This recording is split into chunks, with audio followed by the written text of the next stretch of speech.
Ciao a tutti e benvenuti in una nuova puntata di Analog Photography for Dummies. Oggi parliamo di pellicola.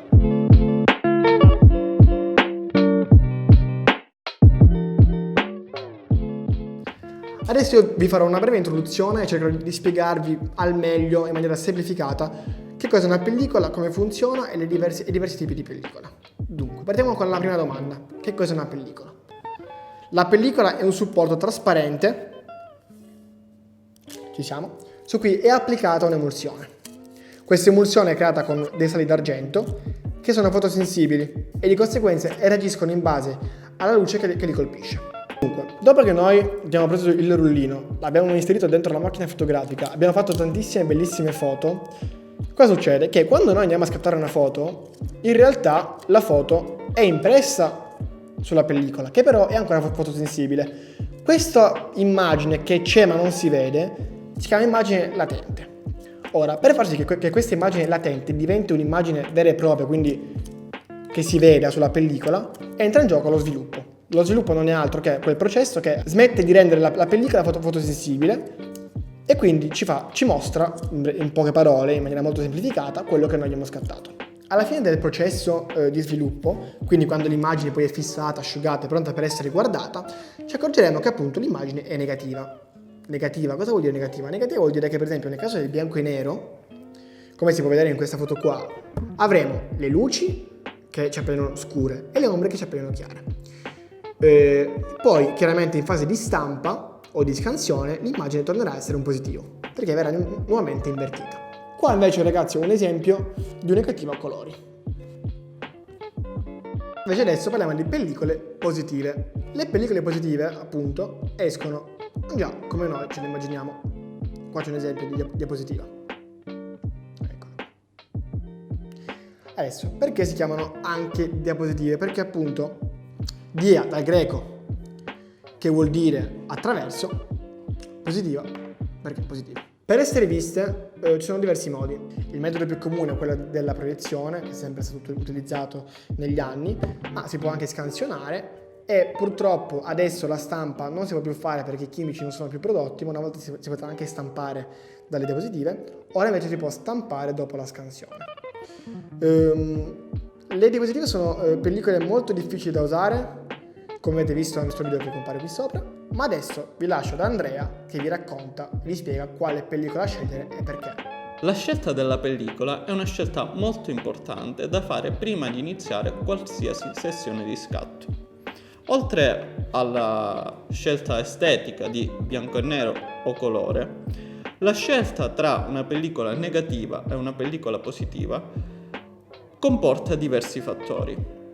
Per illustrarli abbiamo bisogno di introdurre il concetto di range dinamico, ovvero la capacità della pellicola di registrare informazioni nelle luci e nelle ombre.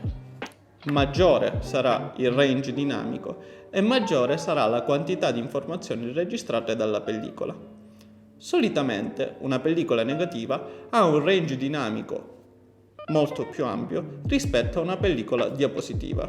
Capite perciò che questo determinerà sia la tolleranza rispetto a errori esposimetrici della pellicola, in quanto se usando una pellicola negativa sbagliamo l'esposizione di 1/2 stop, la foto sarà ancora salvabile. Usando una diapositiva, molto probabilmente avremo una foto quasi inutilizzabile.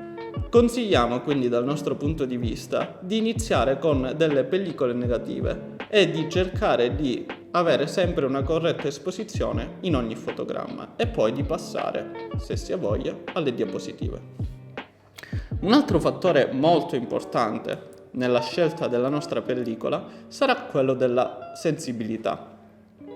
I valori della sensibilità, come sapete, almeno nel digitale, possono essere variati facilmente attraverso un pulsante nella macchina fotografica. Mentre in questo caso, quando inseriamo un rullino di una determinata sensibilità nella nostra macchina fotografica, deve rimanere quello per tutti e 36 scatti. Quindi è ovvio che se sappiamo che dobbiamo scattare prevalentemente con una forte luce molto intensa, sceglieremo una pellicola a bassa sensibilità come 100, 200 ISO o addirittura 50 ISO. Mentre se avremo situazioni di luce mista è consigliata una pellicola a 400 ISO.